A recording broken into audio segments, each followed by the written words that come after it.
Good evening, welcome to Left, Right and Centre. I'm Vishnu Shom. On the programme tonight, 50,000 new COVID cases in Karnataka. The positivity rate crosses 30%. There are 23,000 new cases in Bengaluru with 7,000 deaths in this round. The big question, will there be a new extended and more stringent lockdown across the state? What exactly is anybody waiting for? This comes at a time when citizens like in Delhi presently and in Mumbai earlier, citizens in Bengaluru are increasingly having to struggle for hospital beds and tests and oxygen sometimes.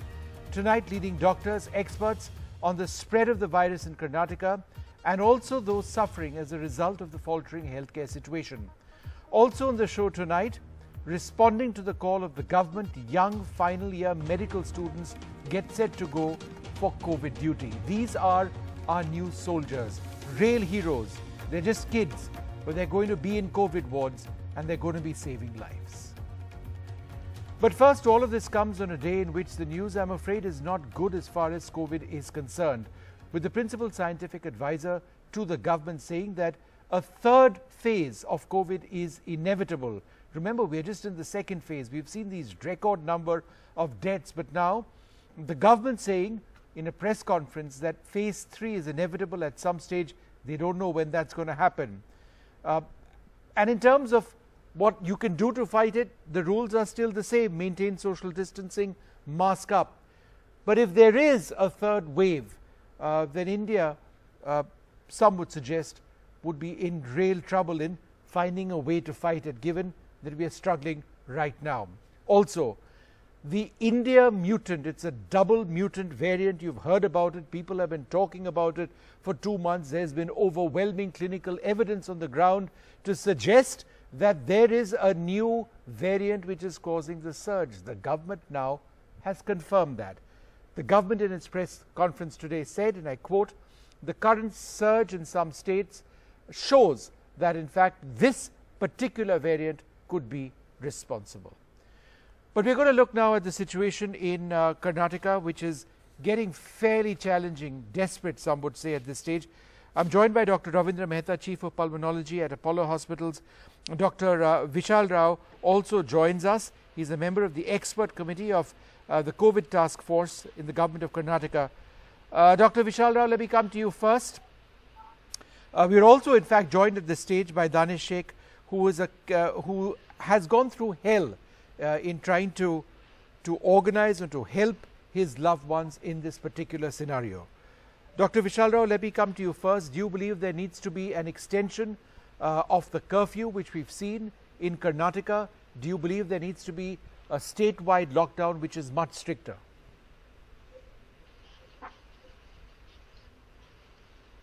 All right, we've lost that line. Vishnu, yeah, go ahead. First of all, thank you for inviting me over. Yeah, go ahead.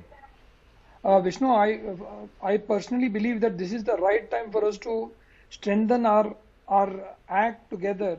And we've earlier been maintaining this is a socio-economic virus, and this virus is going to spread more the more we increase our social and economic activities. And every socio-economic zone will need to run like a clinic or an OPD. Now, at this juncture, naturally, our numbers are staggeringly high. And the only way to break the chain is to kind of curb the social activities. But having said that, one needs to understand lockdown is not a treatment for COVID. It's a time for us to prepare. Prepare for your beds, prepare for oxygen, prepare for manpower. But beyond that, lockdown is going to further strangle the economy.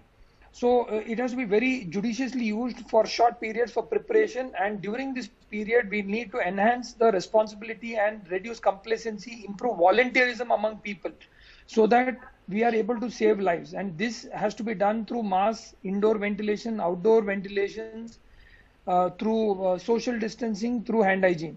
But otherwise, other than this, the only other mantra is vaccination.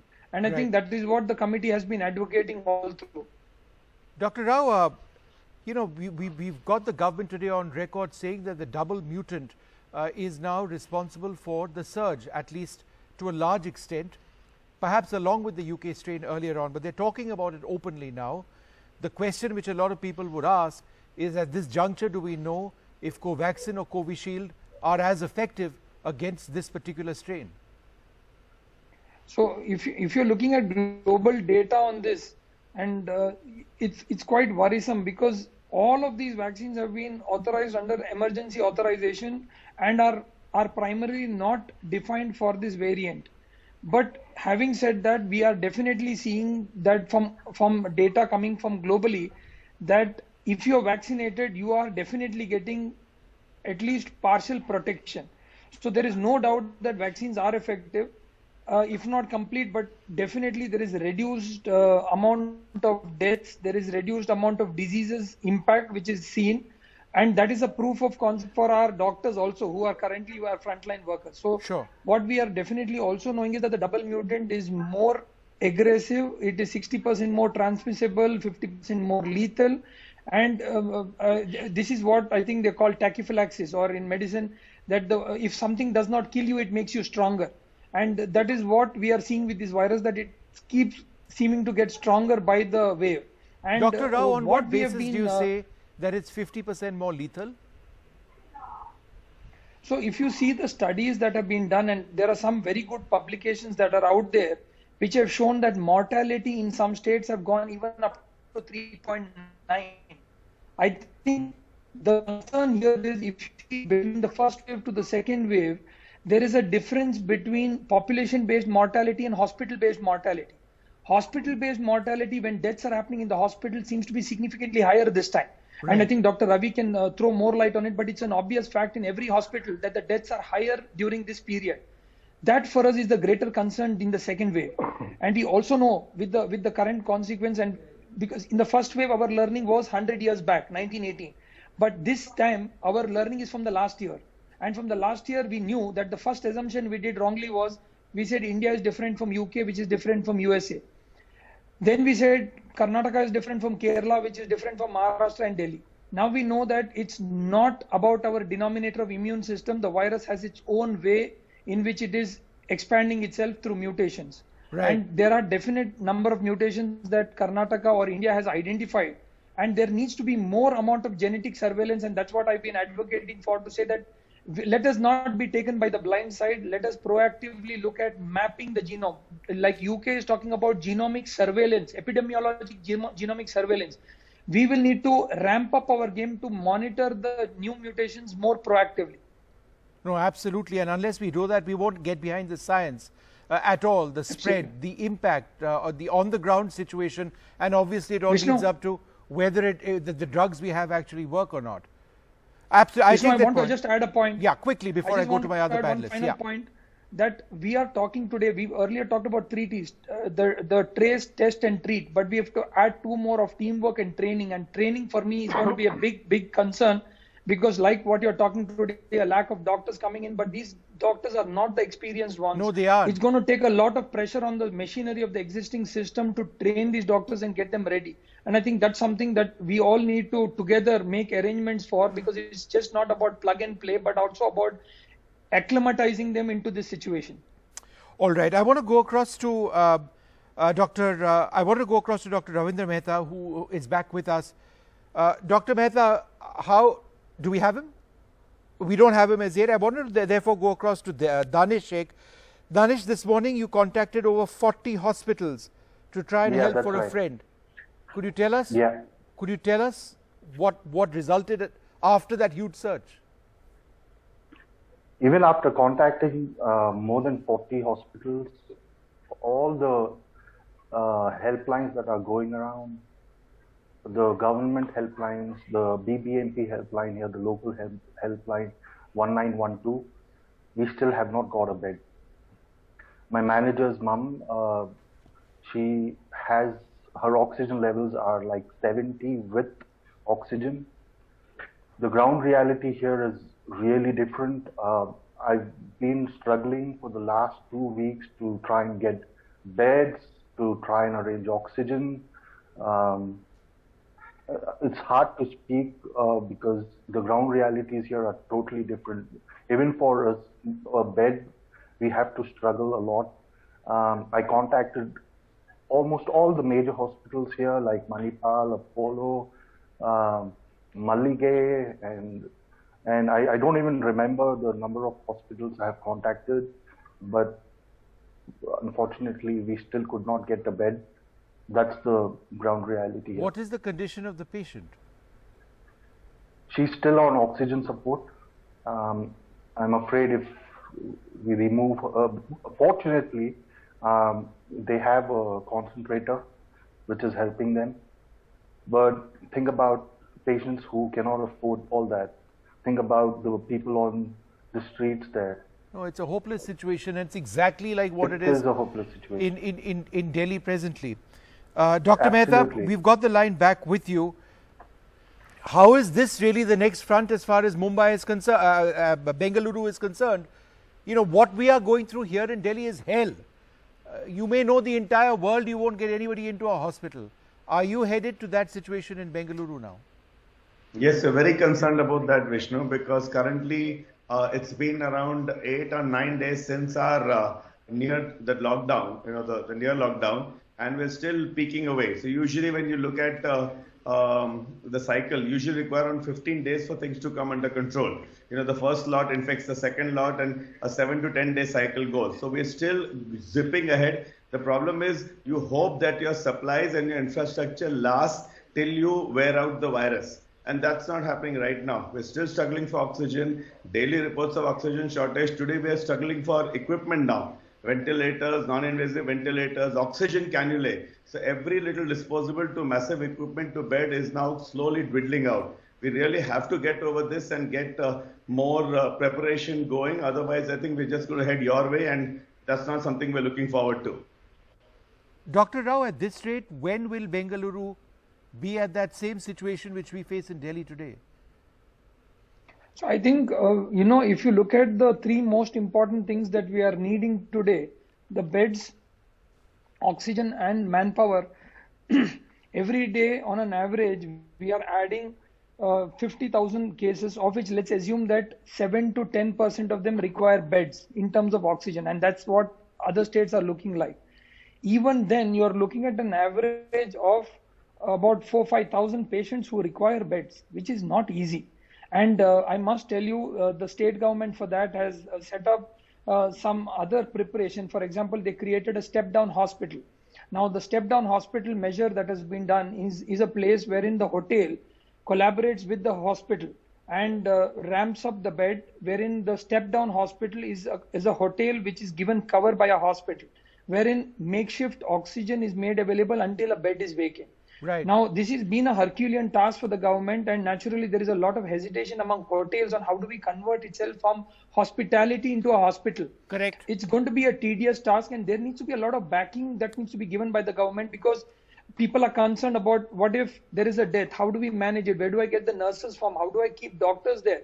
So we are trying to grapple with this to understand, and how do we give them a workable model. Theoretically a lot is possible when we sit in committees and we discuss this and that, but practically if you have to pull this off the ground, how are we going to do it?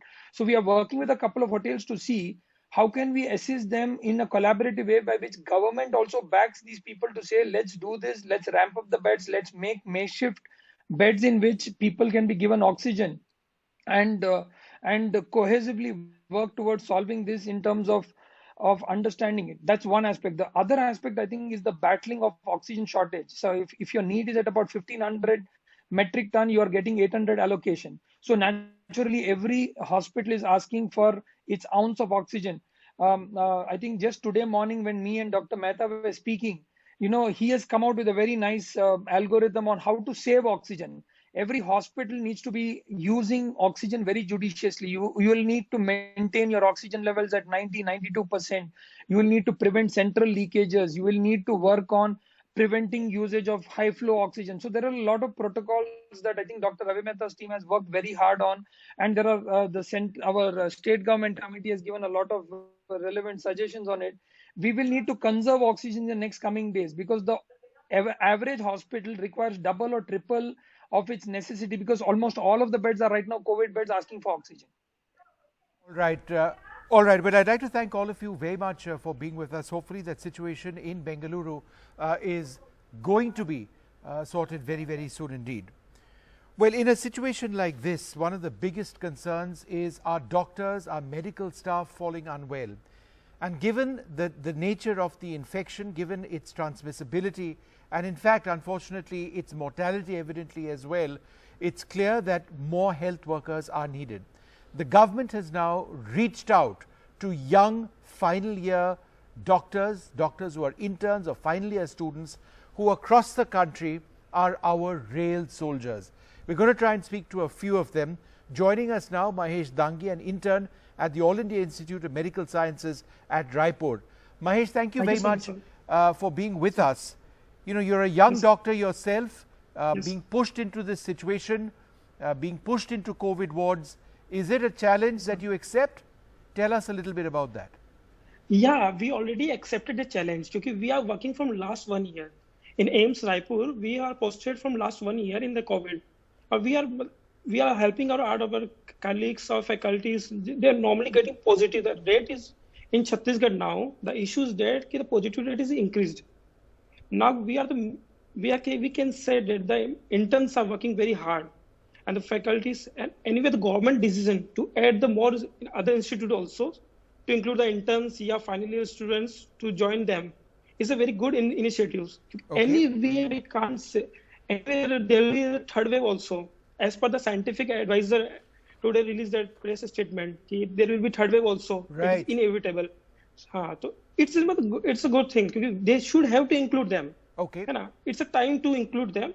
In our hospital, our directors are included in the last year only. So it's helping. AIIMS Raipur is working very well. Right. In this situation. Sure. I'm joined by Mehak Agarwal, a COVID ward consultant. Thank you, Mehak, very much for being with us. You're so young in this field. You're so new to this field. This could be your biggest challenge. Are you ready for it? Yes, I'm ready and I'm already at work. I am right now in my final year of MBBS and I'm working with Max in their COVID center. I am already there. I have been working about 8 to 9 hour shift every day, Monday to Saturday. And it's a huge step, but as in college, we are trained. From first year, we are trained how to deal with patients, how to have bedside manners. And in the further years, we've been taught about these medications and how they are working and their mechanism of action. So right now, that's coming in hand. We are there on the scene to help our seniors, to help the senior doctors do their job better. What specifically are you doing? Are you treating the patients? Are you doing administrative work, Mehak? What exactly are you doing? So right now, in a facility with about 80 to 90 patients, there are only 3 doctors on duty at one time. So we are seeing all the patients. We have to go for rounds in the morning and the evening and one round with our senior consulting doctor. So during these rounds, we have to just measure the vitals, just say hello to the patient. During these times, the patients are not seeing the doctors. They're only seeing us in PPE kits and it's difficult for them to connect with them. So just a little voice to them that, hi, I am this and I'm here to take care of you. We are looking after you. We are looking at your vitals. We are seeing how your drug management is happening. And plus that with administrative work, our nursing staff is overburdened. Just ordering the medication, just entering the vitals and seeing the progression of the patient. With the help of our seniors and our guiding forces, we are trying to help them in any way possible. Yeah. Dr. Dangi, how is, for a young doctor just getting into the field, to be put into something which is so deeply infectious comes with an incredible set of risks. How do the young doctors that you work with, who are interns, who are being deployed, how do they deal with that, with the knowledge that they're doing something very dangerous? Basically, in the medical, we have to be very anxious. We should know about that infectious disease. And it's very common. Infectious diseases are very common in a hospital. So basically, we know about that, how to deal with that. And basically, now COVID is normally the recovery rate is very high. We can say recovery rate is very high, 98% good cure. But basic issue is that the patient, our hospital staffs, they got infected. So we are lack of the hospitals. They're the issues.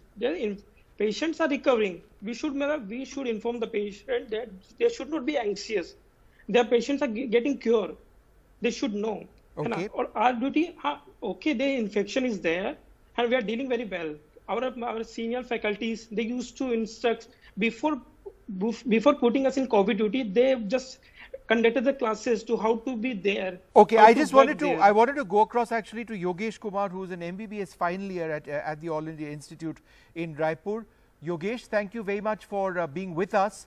Have you started treating patients or helping other doctors in the COVID ward? I can see you're in your kit, so I suppose you're already doing rounds. Yes, sir. Actually, I am the final year student here at AIIMS Raipur, and I personally welcome this decision of deploying MBBS final year students into COVID duty as extra hands to the doctors who are working continuously day and night in this pandemic. In Chhattisgarh, last month only our CM has decided in the meeting to deploy final year students. So that's why I'm in apron. This move is expected to reduce the workload on the existing doctors and nurses who are treating COVID patients right now.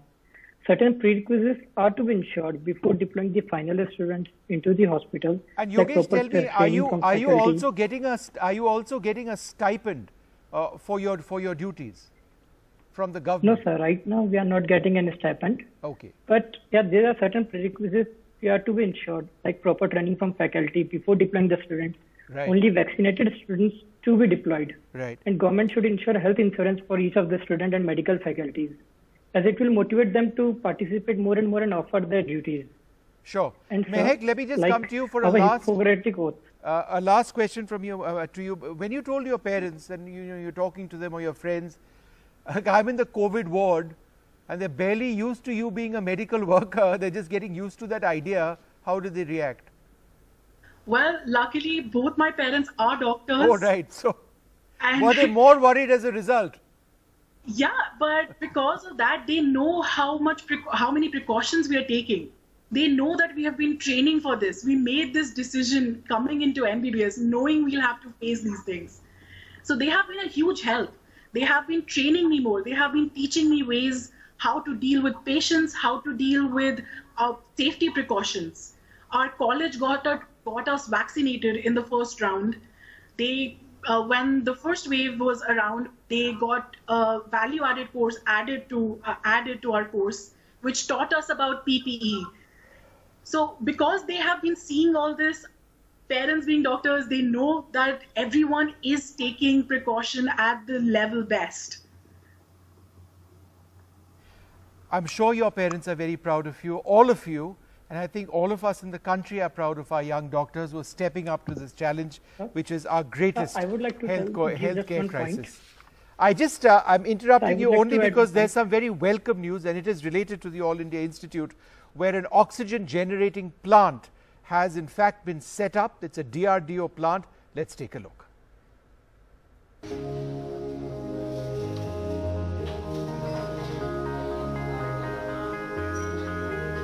Setting up oxygen plants on a war footing. At Delhi's All India Institute of Medical Sciences, a medical oxygen plant is getting installed and operational within 48 hours.